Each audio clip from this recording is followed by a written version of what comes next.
All right, hello everyone. Thank you for checking in. I want to talk about a common phenomena that happens in markets, and it's actually a logical and not so complicated way to make money. Now, if a market goes down or a stock, let's just use stock for our examples, but it's any market, cryptos, bonds. If a stock goes down and it gets to a support level, there's a tendency for it to bounce. If a stock moves up and gets to a resistance level, there's a tendency for it to sell off. Now, why does this happen? Well, it happens because of psychology. And that's why I wanted to have this picture from a long time ago. I mean, if I had to guess, I would say this is probably 1950s, maybe early 60s, where we got all these gentlemen down on the floor. Notice how there's no ladies, because I don't think they were members of the New York Stock Exchange at that point. But the vast majority of moves in a market are because of psychology. You might put on CNBC or check out some pundit in some chat room somewhere, and they're going to be saying, "Oh, this is because of that. This move because of the debt ceiling. This move because of whatever XYZ COVID." They're wrong. 98% of the time, they're wrong. The vast majority of the time, a market moves is because of psychology. And I am going to explain why things come off of support or resistance. When a market's moving lower, there's not enough demand or buy orders to absorb all of the supply, so the sellers are forced to sell things at a discount. When we get to a support level, well, the tide turns. All of a sudden, for whatever reason, that's where the buyers come out and the sellers can sell all they want. There's enough demand or buy orders to absorb all of the supply or sell orders. Okay? When a market is moving higher, it's because there's not enough supply or sellers to fulfill all of the demand or buyers or buyers or buy orders. Okay? So the buyers are forced to pay a premium. When we get to a resistance level, all of a sudden the tide turns again, and for whatever reason, there's enough supply or selling or sell interest or sell orders to sell the buyers all they need, and the price stops going up. Now, the reason why I have the this looks like a guy I know, but this is probably from 70, 80 years ago, so it's probably I don't know if he's traveling through time, but anyway, I think it's easier to kind of figure out what I'm talking about if you understand that there are humans involved. Most people who are listening to me right now probably are just traders of the age of computers. But all this psychological stuff still plays in. So now let me explain what I'm talking about.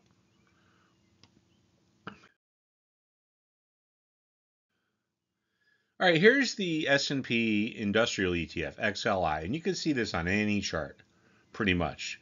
I just picked this one out because it was the first one I looked at.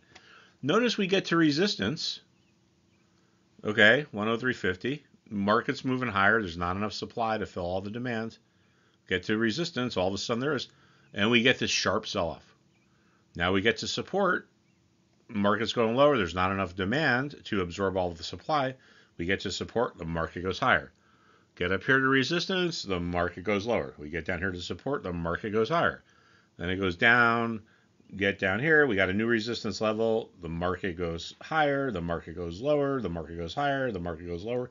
I think one of the problems that newer traders have is that they're so used to listening to the media or pundits on some website or in some chat room or this or that, that they tend to start believing what they're hearing. Oh, the market's down because of the debt ceiling. The market's up because of the debt ceiling. I'm talking about this in early June of 2023. That's garbage. The vast majority of the time, the market is moving because of psychology.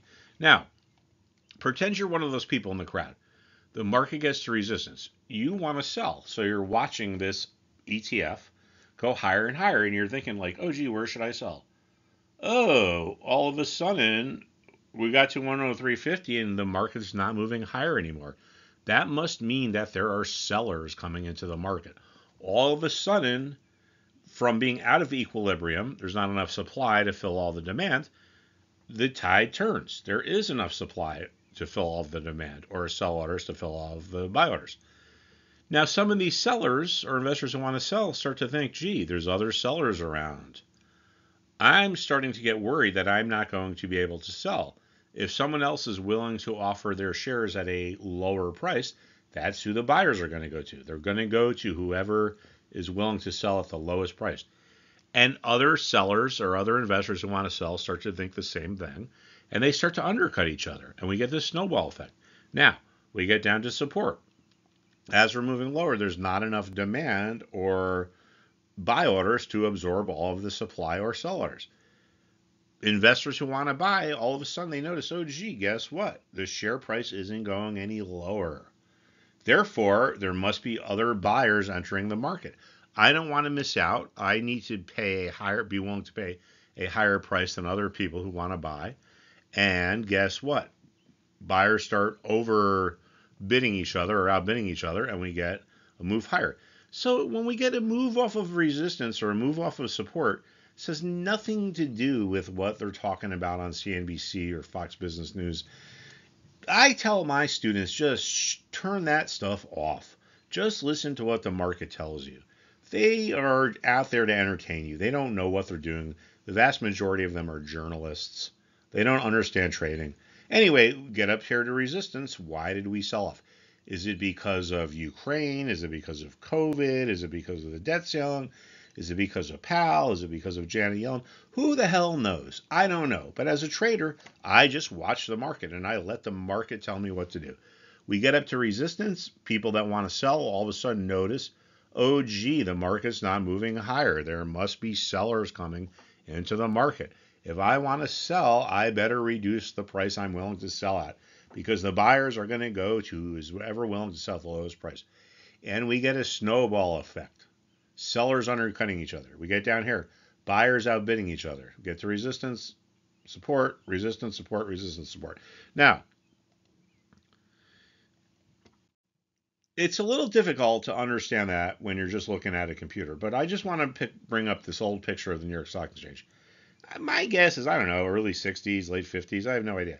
But back in those days, if you wanted to trade a stock, you had to go in front of the specialist. The guys inside this oval thing are what we call specialists. The people out here are called floor brokers. If you were a floor broker and you were executing an order, you had to go in front of the specialist that traded that stock. Every specialist is assigned certain stocks. If you want to trade that stock, you need to go in front of the specialist. That was the rule. That was the law. Okay. Now it's all computerized, so things are different. But let's just say we're down here in this crowd and you want to sell. Okay, you go into the crowd, you want to sell, you see, oh, there's other people selling, there's other people buying. Fine. Now you notice, oh, gee, someone who was willing to buy filled their order and they left the crowd. Someone else is coming into the crowd and they look like they want to sell. So I need to reduce the price I want to sell at. So if you think about the charts in the terms of psychology and crowd behavior and so forth and so on, it makes it much easier to understand. Someone wants to sell, buyers have left the crowd, new sellers are coming in. Whoever wants to sell starts to think, gee, if I want to actually sell my shares, I better reduce the price I'm willing to sell at.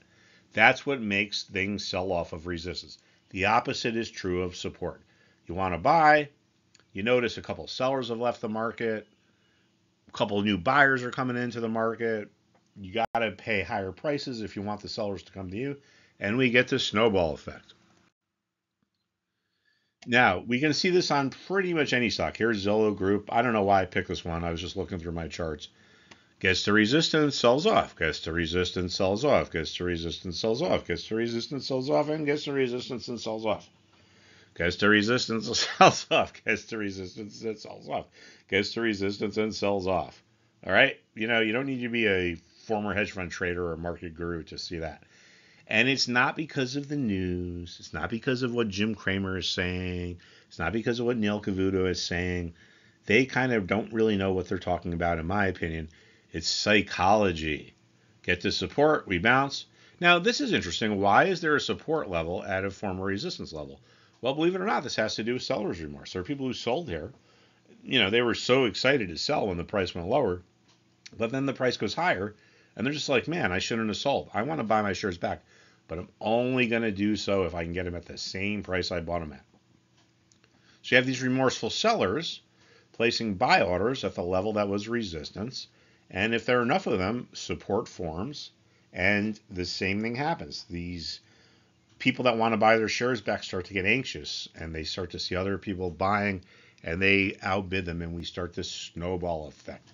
It's psychology. It's not because of any fundamental news story that's out there.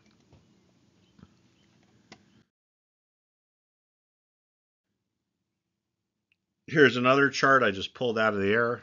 Genpact. I don't even know what they do. I think they're an insurance company. Resistance, sell off, resistance, sell off, resistance, sell off. Support, we bounce, support, we bounce. Remember, it's psychology. If you want to understand how to read charts, you have to view them through the prism of what does this tell us about supply and demand, and what does this tell us about psychology. Most people that look at charts, they don't know what they're doing. It's like they're like astrologers or tea leaf readers. If you look at a chart through the right context, and that's what I teach, all this stuff will become second nature in a few months.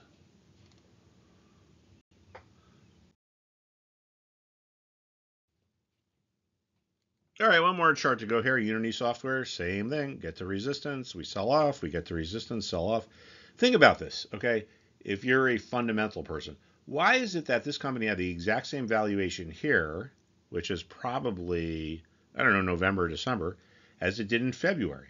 But yet somehow in early January, it was down by almost 50%. Does this have to do with valuation of the company? Did they lose a product and then get it back? No, it's psychology. All right, turn off CNBC, turn off Fox Business News, shut off all your your discords or your chat rooms, and just come here to stockmarketjobber.com and learn how the markets really work. All right, resistance, we sell off. Support, we rally. Resistance, we sell off. So forth and so on. Okay, thank you, everybody. I will talk to you soon.